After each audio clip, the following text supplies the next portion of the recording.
The water bills of many households in Sri Lanka are increased by about 50% as of yesterday. The prices of domestic gas cylinders in the world market have increased and therefore is possible to increase in Sri Lanka tomorrow. And in the meantime, the CEB is seeking for another electricity tariff hike just days after reducing electricity tariffs by a very minimal value. Good evening and welcome. This is Primetime News on TV1. I'm Charlene Benedict for the News First team. And I'm Peruni Karunaratna. Let's start off with a look at your headlines for tonight. News First Headlines. Main sponsor. Durden's Hospital, dedicated to you.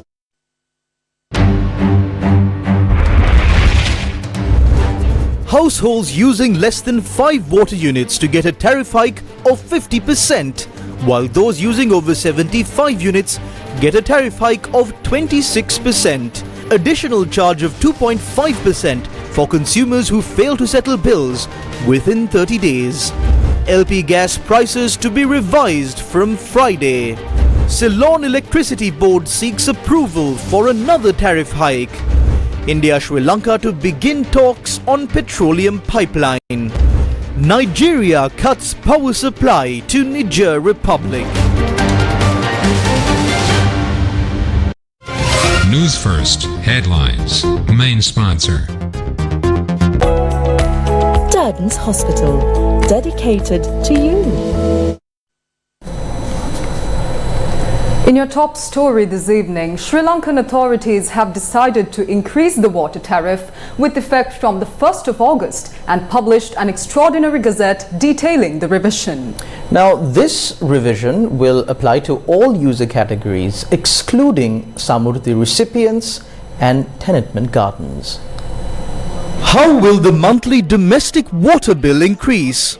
The usage charge per unit for residences that use 0 to 5 units was increased from 20 rupees to 60 rupees, which is an increase of 200%. The monthly service charge of 300 rupees for unit 0 to 5 remains unchanged. Accordingly, the monthly bill of a residence using a maximum of 5 units was increased to 600 rupees from 400 rupees, leaving out the tax. That is an increase of 50%. The usage charge per unit for residences that use 6 to 10 units was increased from 27 rupees to 80 rupees, while the usage charge per unit for residences that use 11 to 15 units was increased by 66 rupees. The monthly service charge of 300 rupees for unit 0 to 15 remains unchanged. The monthly service charge for residences that use over 16 units was increased. The usage charge per unit for residences that use 16 to 20 units was increased by 42 rupees and the monthly service charge was increased by 100 rupees. The usage charge per unit for residences that use 21 to 25 units was increased by 31 rupees and the monthly service charge was increased by 200 rupees. The usage charge per unit for residences that use 26 to 30 units was increased by 10 rupees and the monthly service charge was reduced by 300 rupees. The usage charge per unit for residences that use 31 to 40 units was increased by 1 rupee and the monthly service charge was increased by 600 rupees. The usage charge per unit for residences that use 41 to 50 units was increased by 6 rupees and the monthly service charge was increased by 600 rupees. The usage charge per unit for residences that use 51 to 75 units was increased by 19 rupees and the monthly service charge was increased by 1,100 rupees. Previously, there was a category for over 75 units. However, this time around, it was amended to users between 76 and 100 units. The usage charge per unit for residences that use 76 to 100 units was increased by 32 rupees and the monthly service charge was increased by 500 rupees. The usage charge per unit for residences that use over 100 units was increased to 300 rupees per unit and the monthly service charge was increased to 4,500 rupees. Accordingly, the monthly bill of a residence using over 75 units was increased by 26%. A water tariff increase took place in 2022 for the first time in 10 years. However, the tariff hike was not sufficient to cover the expenses. With the electricity tariff hike, our production cost increased by 400 million rupees monthly. In addition, the price of chemicals, pipes and fittings have also increased. We secured approvals to increase the tariff to cover a portion of the expenses. The main water consumer category is the domestic user, which is 92%. 62% of them use 15 units or less. Their previous bill was 812 rupees as per the 2022 revision, which is 23 rupees and 50 cents per day. With the revision, the daily cost increased to 58 rupees. මේ ජලගාස් සංශෝධනයත් එක්ක ඒක රුපියල් 58ක් විතර දවසකට ප්‍රමාණයට වැඩි වෙලා තියෙනවා. How will the monthly non-domestic water bill increase?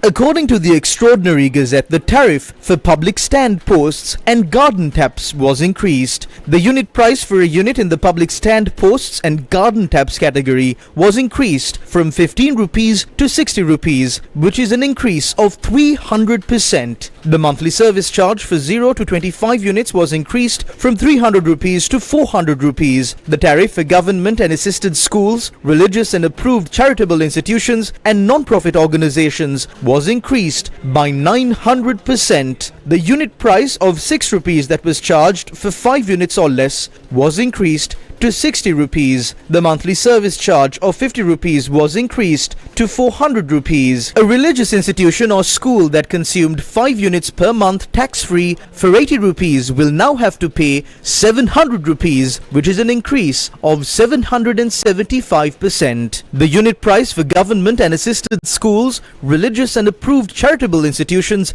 and non-profit organizations for any category is fixed at 60 rupees. However, the monthly service charge ranges from 400 rupees to 3,500 rupees. The unit price of 670 rupees for 25 units used by port city and shipping was increased to 750 rupees, which is an increase of 11%. Every unit in this sector is sold for 750 rupees. The monthly service charge for the usage of over 20,000 units was increased by 10,000 rupees from 120,000 rupees. We have introduced a tariff increase for schools, religious institutions and charitable institutions. We have imposed a hike that is less than 50% of the unit production cost. We imposed a hike of 116 rupees for commercial entities based on the 2022 revision. 150 rupees was introduced as a flat rate. The entire cost is not covered by this. We are trying to cover a portion of the cost and continue as a state institution. The National Water Supply and Drainage Board published 12 tables in the Extraordinary Gazette, which can be accessed via www.newsfirst.lk. New charges and conditions were also announced via the Extraordinary Gazette. Customers are expected to pay the bill within a period of 14 days from the date of receipt of the bill. Consumers paying their water bills within 14 days from the date of issue of the bill will be given a rebate of 1.5%. If consumers fail to settle the water bill within a period of 30 days from the date of receiving a bill, an additional charge of 2.5% will be added. The General Manager of the National Water Supply and Drainage Board will have the power to disconnect the service connection of consumers whose bills are in arrears for a period of more than 30 days. A customer who is not registered for e-billing shall pay an amount determined periodically by the General Manager of the National Water Supply and Drainage Board for the Environmental Conservation Fund. We did not increase the tariff for low-income earners and the sum of the beneficiaries. They are still subject to the 2022 price revision. In addition, we have imposed a low tariff hike for the low-income households.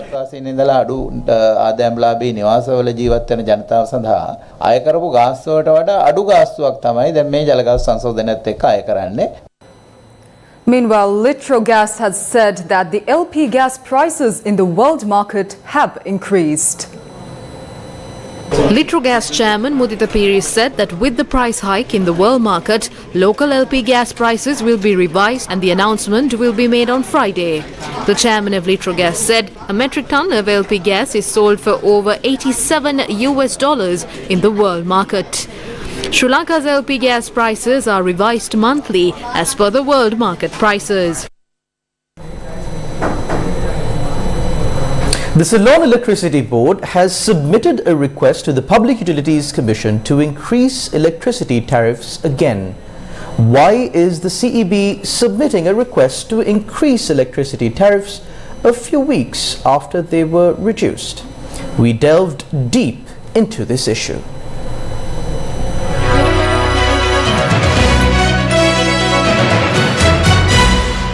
The President's Media Division had highlighted yesterday that discussions were held during the Cabinet meeting on ensuring an uninterrupted supply of electricity to the country.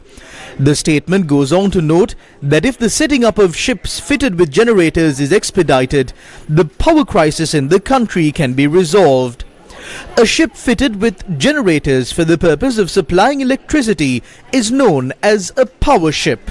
In 2019, the Minister of Power in the government of good governance at the time, Ravi Karunanayaka, had submitted a cabinet paper proposing the purchase of such a power ship from a company based in Turkey. This proposal was submitted after unfounded fears were created that the supply of electricity in the country is at risk of being disrupted during the Vesak season. However, even though the power ship was not purchased, there were no blackouts during the Vesak season at the time.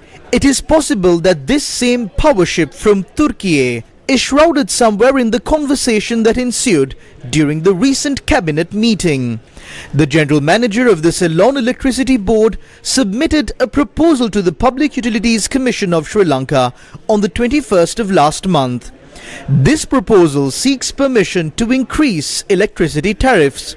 The fact that the CEB is seeking permission to increase electricity tariffs a mere 20 days after the previous electricity tariff reduction came into effect shows that the CEB is not setting the electricity tariff based on a cost-reflective system.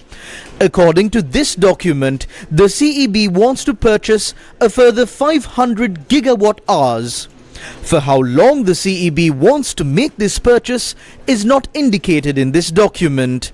When the CEB proposed to reduce electricity tariffs by 3% in June this year, it was the PUCSL that decided that the electricity tariff should be reduced by 15%. The CEB had to reduce their estimated costs for the second half of this year by 33 billion rupees because the Public Utilities Commission of Sri Lanka based their calculations on real figures.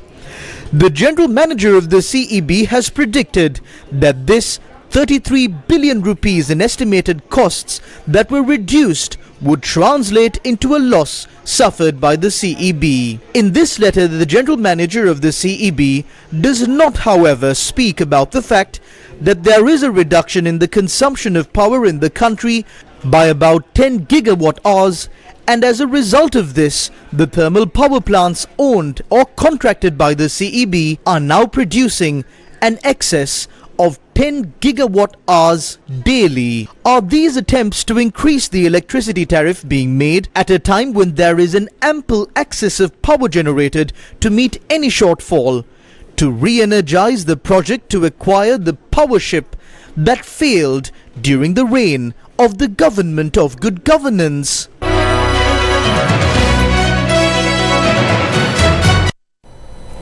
The Cabinet recently decided to prioritize water for electricity generation, which has led to a shortage of water for cultivation. A crisis has now arisen due to these decisions challenging both electricity supply and food production, which are vital for Sri Lanka.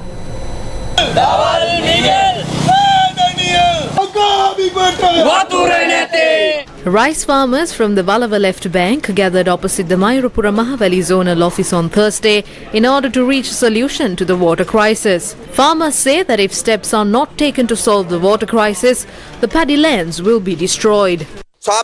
We say clearly that it is not a natural crisis. Before we started cultivating for the 2023 Yalla season, the entire irrigation department and the Mahavali authority discussed and agreed to release this water because the water in the Udavalava reservoir was not enough at that time. All arrangements had been made to take it from the Samanala. Agreements were even signed in this regard. But today the cabinet of ministers of our country have blatantly violated the agreements and thrown those agreements in the bin, leaving the entire Mahavali area to dry up. After expressing their dissent, farmers of Mayurapura went to Ambilipitiya to join the Satyagraha launched by the farmers of the area. It's been 11 days since the farmers of Ambilipitiya launched their Satyagraha, demanding that the water from the Samanala be released into the Udavalava reservoir. We saw yesterday that the ministers are deceiving the entire country together. The irrigation minister says that he is the son of a farmer. I'm sorry to hear that Minister Kanchana declares that he does not agree with this. Mahinda Amadavira says something completely different. We request the authorities to end this issue immediately without making the farmers helpless. Please release the water from the Samanala River as soon as possible to save our cultivation and to save our lives. Sri Lanka's agriculture minister alleged that the farmers had engaged in cultivation, disregarding the advice given. At this time, the farmers are inconvenienced by the drought, and this is their fault. During the meeting, comments were made on the drought. I told them to cultivate on 10,000 acres or less. However, they had cultivated paddy across all the lands. There needs to be discipline among the people as well. There are concerns as to whether the responsible authorities gave the proper advice to the local farmers. This was the advice given by Engineer Nilantha Dhanapala, the Deputy Director General of the Sri Lanka Mahavali Authority. Back in 2003, we had to get water from streams. Things were more difficult back then. Now we have no such issues. The issue lies in the management of water. That too can be handled. We need to provide water for 50 days more.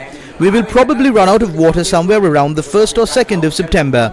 However, we would probably experience rainfall before that. If it rains at least once, the problem would be solved. Slight rainfall is predicted in this area next Thursday.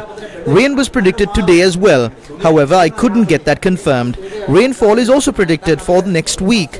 Last week's predicted rainfall suddenly changed. Strong winds almost started in Jaffna, but that too changed. If not for these changes, we would have absolutely no issue regarding the provision of water. We have to provide water for only 50 days more. Kotmale has about 120 plus acre feet of water. Let's remove 25 from that. Divide 100 by 50 rupees. That means 2 days. The maximum amount of water we can transfer from Bowatanna is 2.45 or 2.5. We can dedicate the entire Kotmale reservoir to this area. Do not worry. Cooperate with us and we know we can help you with this issue. But make sure to manage this issue well.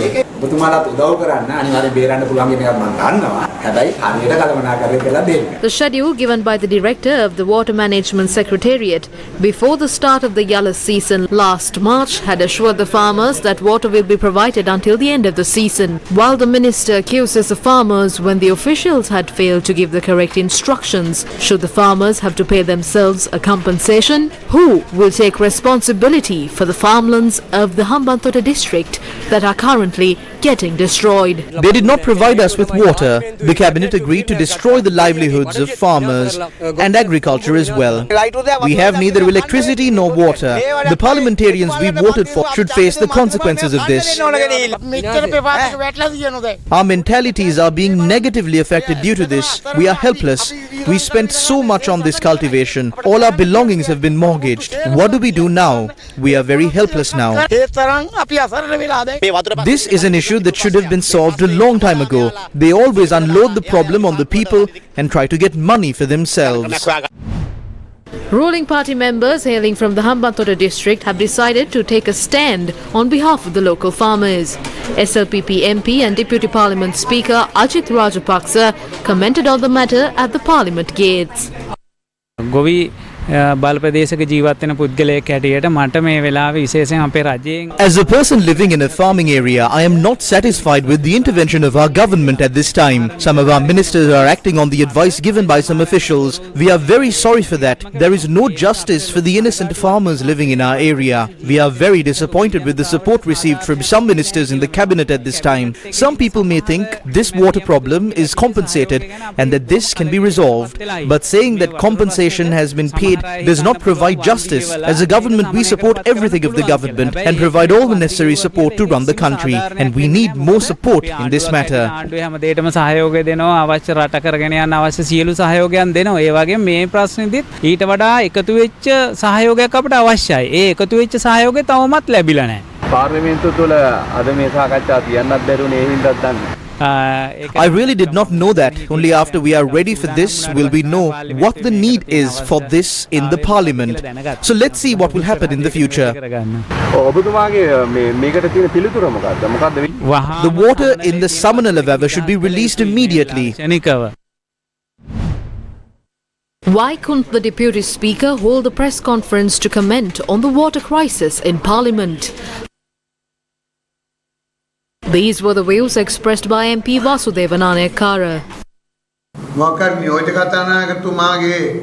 There is a conflict between the Deputy Speaker and the Speaker. That may be why such a situation arose. But it is disgusting. 30,000 farmers do not have water. All the fields will be destroyed if this water is not given. Water in the Samanala River is being saved for electricity generation. But we have a policy. First priority is for consumption. Second is for cultivation. Third is for electricity. According to those principles, at least a limited amount of water from the Samanala River should be released to the farmers of Ambilipitia.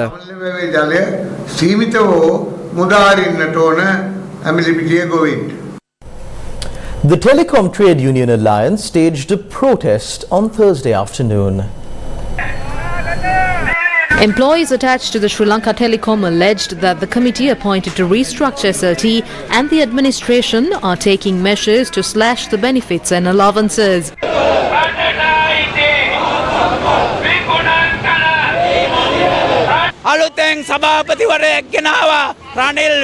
A new chairman was brought in by Ranil Wickremesinghe and he ignores the woes of the employees. Trade unions expressed their views on the deal to sell shares of Telecom.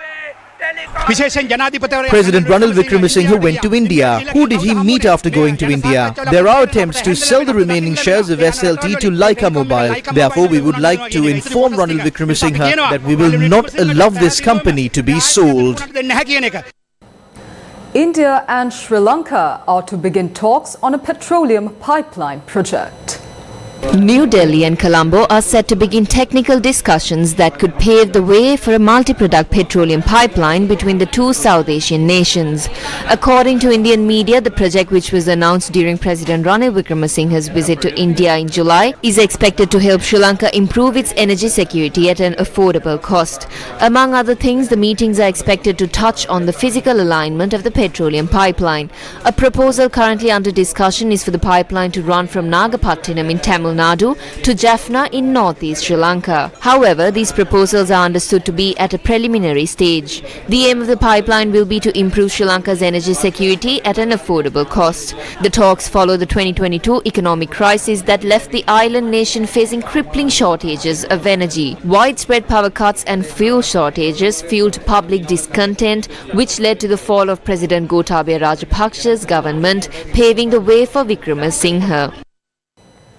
US President Joe Biden called on Thursday for the immediate release of Niger's elected president, Mohamed Bazoum.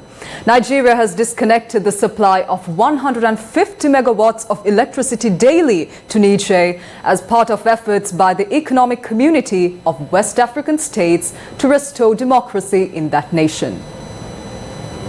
US President Joe Biden called on Thursday for the immediate release of Niger's elected President Mohamed Bazoum and for the country's hard-earned democracy to be preserved. His statement came as France demanded safety guarantees for their embassy ahead of expected Independence Day rallies in Niamey, with the United States and the United Kingdom reducing staff at their respective missions in the capital. A few hours after the United States, Britain also announced that it would be temporarily cutting its embassy staff in the Nigerian capital of Niamey. The French government said it had flown 1,079 people out of Niger as its evacuation operation ended in the West African country hit by a coup. Niger's new military ruler lashed out at neighboring countries and the international community in a nationally televised speech Wednesday night, and he called on the population to be ready to defend the nation. In one of few addresses to the West African country since seizing power from Niger's democratically elected president a week ago, General Abdurrahman Tiani warned against the foreign meddling and military intervention against the coup.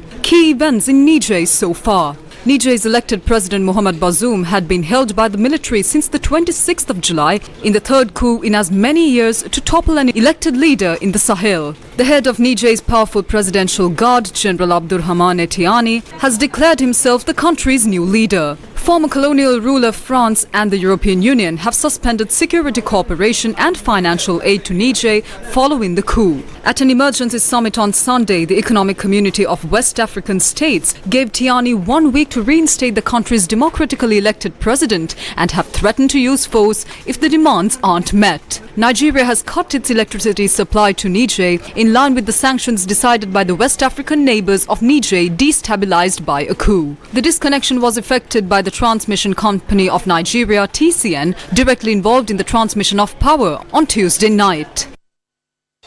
Divisavia, the second leg of the Divisavia program to provide much needed school books and stationery items to school children in Sri Lanka. 4th of August, Gampaha, Minuangoda. Dai Daruwange Anagate Venuwen Divisavia, LOLC Prajasatkara Mehevara. We now cross over to a short commercial break. We'll be back with more news on the other side. News first. Main sponsor. Durden's Hospital, dedicated to you.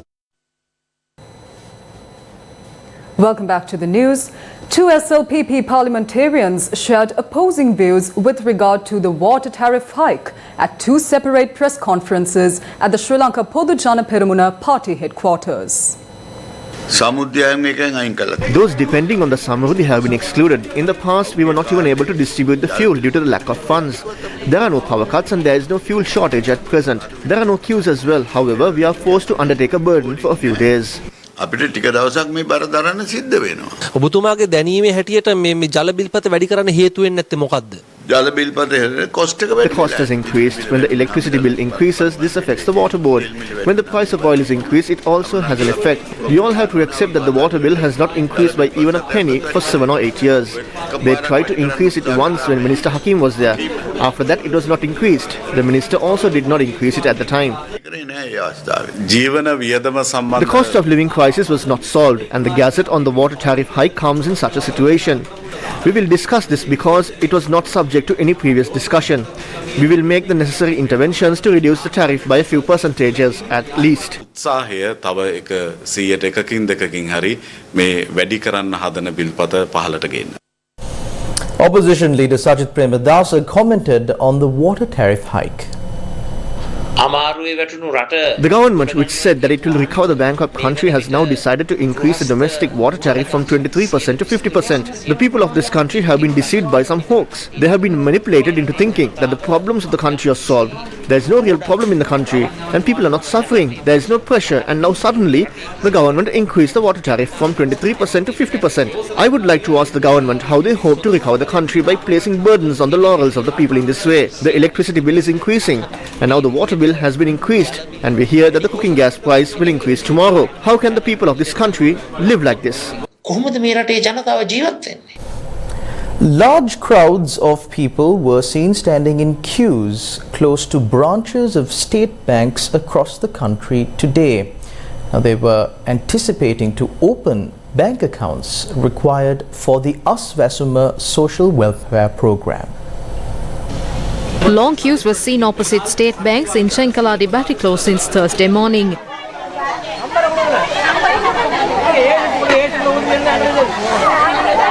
People had to wait in queues since early morning.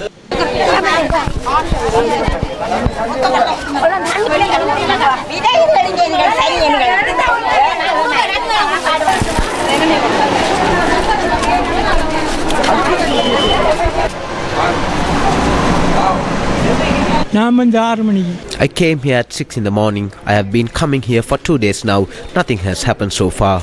I find it difficult to walk. I'm 70 years old. I have been coming for 4 days now. This was the situation near a State Bank branch in the Sitandi town in Batticaloa.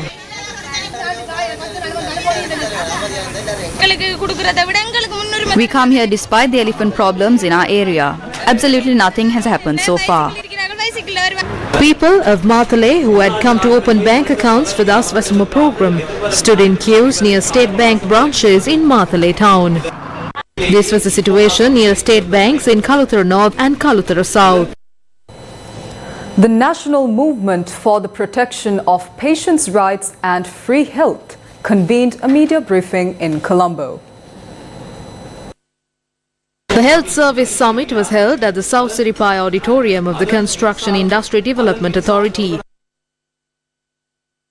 The resource crisis in healthcare, those responsible for the crisis and the solutions were discussed here. This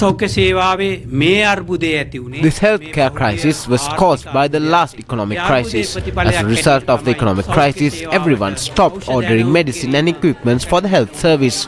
Substandard medicine started coming into the country. We need a reliable leadership to end this crisis. Since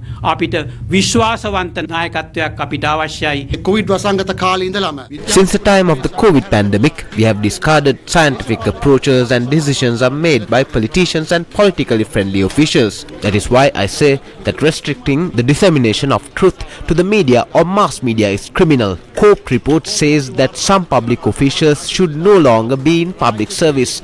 Today those officers are in the Director General's positions, Secretary positions and the Chairman positions of the pharmaceutical operations. How can we solve the current health crisis with these officials and politicians? Journalist Tharindu Uduwaragedara lodged a complaint at the Burrell police station today. Journalist Tharindu Uduwaragedara filed a complaint over the abuse he experienced when he was arrested during a recent protest. The last time I came into this police station, I was brought in a jeep and I was assaulted. The institution where we can lodge a complaint regarding this incident is also the Borella police station.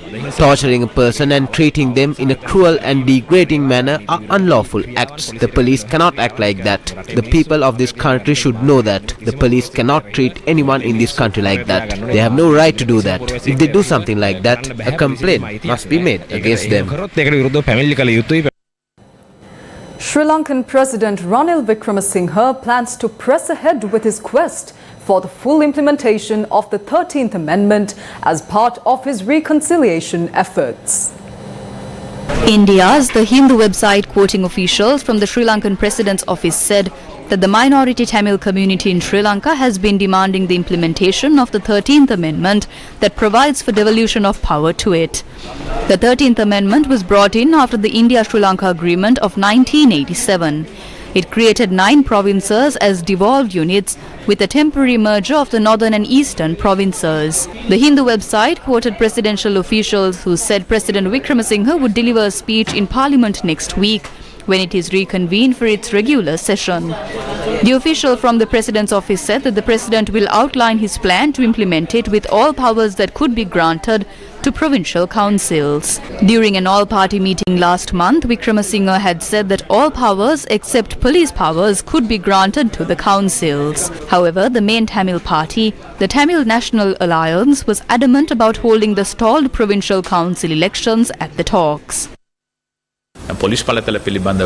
We have no issue with the Tamil community with regard to the police powers. However, the police is criticized for being politicized, while it is under one minister. What would happen when there are 9 police forces for the 9 provinces supervised by 9 chief ministers? That impact it would have on the whole country will have to be discussed in Parliament, and a solution should be reached. The President has noted that the 13th Amendment will be implemented minus the police powers. අතිගරු ජනාධිපතිතුමා කියලා තියෙනවා police බලතල ඇරුණාම අනිත් සියල්ලම බලාත්මක කිරීමට එතුමා කැප වෙලා ඉන්නවා කියලා. Sri Lankan ambassador to China, Dr. Palitha Kohana, said that the Hambantota port will help various businesses in the inland areas of the region to thrive. A major port will always have an impact in the rural areas. Prior to the port being developed and the airport, Hambantota was very rural.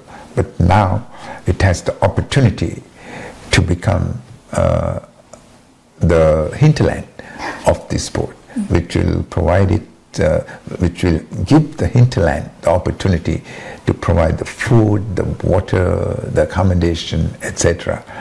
That will be required in relation to a port of this nature. The farmers, the agricultural producers of this area will have a market for their products. Similarly, Hambantota is close to some of our most popular tourist destinations. Cruise ships will, and they have already started doing it, will start calling at Hambantota. So the hinterland, the area around, adjoining the port, will have the opportunity to develop and prosper. And the building of the port had as one of its objectives the development of the region, and the region extends beyond Hambantota to a vast area, to the southern province, the eastern province and the western province. We hope that, and I'm certain this hope will be realized, the building of the port, the airport and the industrial zone will enable those areas also to develop faster than they would have otherwise. Additional Solicitor General President's Counsel Bikum Diabru stressed it is important for the country to have the necessary infrastructure to face rising maritime disputes. The third annual International Chamber of Commerce Sri Lanka Arbitration Conference took place in Colombo. Additional Solicitor General President's Counsel Bikum Diabru stressed it is important for the country to have the necessary infrastructure to face the rising maritime disputes. Maritime trade generates a considerable amount of foreign revenue to Sri Lanka. Over 3,600 ship arrivals were recorded in 2021 to the main seaport in Sri Lanka, the port of Colombo. With the increased number of ship arrivals, it is inevitable that disputes related to financing, cargo, freight, crew wages, etc. would also increase. It is imperative to have the necessary legal infrastructure to resolve disputes efficiently. Such a legal system would undoubtedly help Sri Lanka with reaching her goal of being the main shipping hub port in Southeast Asia. The first uniform set of laws on arrest of ships was adopted in 1950. It was revised in 1990. Sri Lanka is neither a party to the 1952 nor the 1999 Convention on Arrest of Ships. Does Sri Lankan law permit the arrest of a ship only for the purpose of security, for arbitral or judicial proceedings within or outside? In Sri Lanka, the judges are not entitled to change the law. Not entitled to change the law. The structural changes to the law should be done by the legislature. Therefore, necessary legislations to reflect the development of the law should be introduced very early to make Sri Lanka as an attractive venue for ship arrest. The ICC Sri Lanka Arbitration Conference, organized by the International Chamber of Commerce, was attended by legal professionals, arbitrators and dispute resolution enthusiasts. President's Counsel Dr. Harsha Cabral addressed several concerns on the arbitration law and practice. Now there are few tinkering measures to be done to our act now. It's quite old, from 1995. It's quite a long time. It's almost 28 years. But it's not the wrong of the statute itself, but the players. We, the lawyers and the retired judges, with all due respect to the judges who are here, that has been the stumbling block for any development in arbitration. We do our arbitrations in the evening, because in the mornings lawyers can't sacrifice their practice. Arbitrators have lacked control in Sri Lanka. I'm very bold to say that. Arbitrators feel that they are under obligation to the lawyer who is appearing to get the next arbitration. Without a culture change, without fixing all these problems, amending the act or any little things won't help.